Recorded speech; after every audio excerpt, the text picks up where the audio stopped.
Nung unang panahon, kapag tahimik ang gabi at maliwanag ang buwan sa kalangitan, ang mga matatanda ay mahilig magkwento. Mga kwentong matagal nang ipinapasa mula sa ating mga ninuno hanggang sa mga susunod na henerasyon.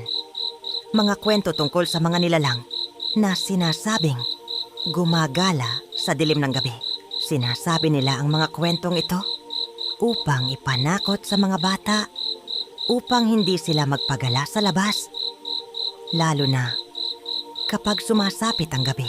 Sa ganitong mga gabi, kapag maliwanag ang buwan sa kalangitan, ang mga bata ay nagtitipon-tipon upang makinig sa kwento ng lola.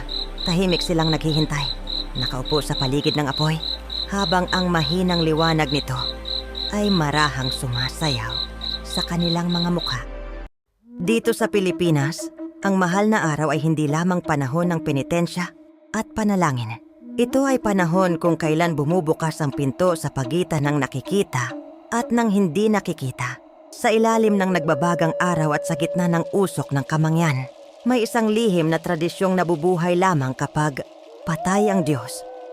Habang ang mga deboto ay nasa loob ng simbahan, ang ilan ay naglalakbay sa mga liblib na baryo, naghahanap ng bisa na tanging Biyernes Santo lamang ang makapagbibigay, ang albularyo.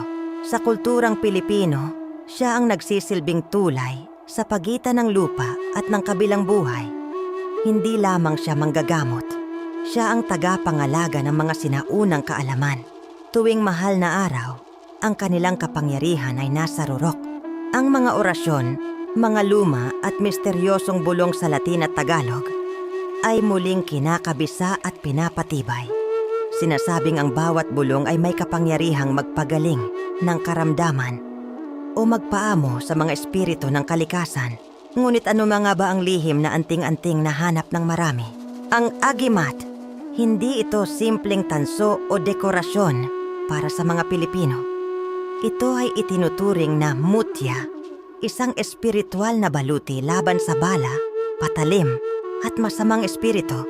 Sinasabing ang tunay na agimat ay kailangang buhayin. At upang ito ay magkaroon ng bagsik, kailangan itong dumaan sa matinding ritual sa ilalim ng bilog na buwan ng Biyernes Santo.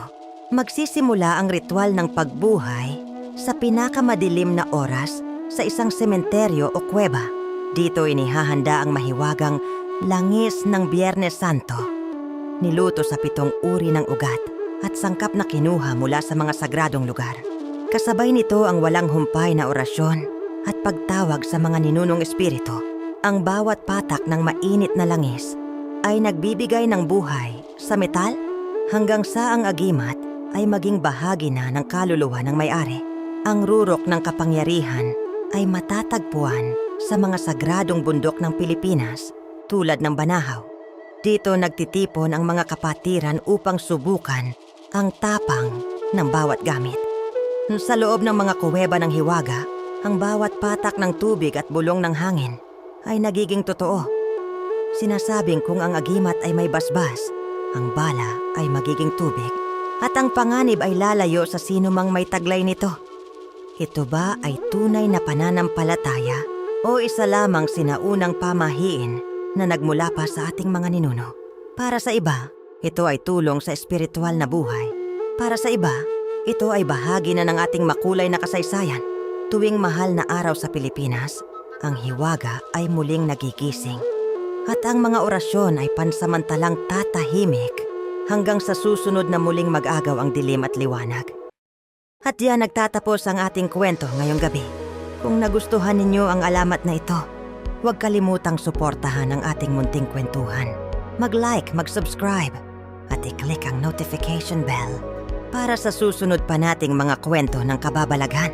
Hanggang sa muli, sa ilalim ng maliwanag na buwan.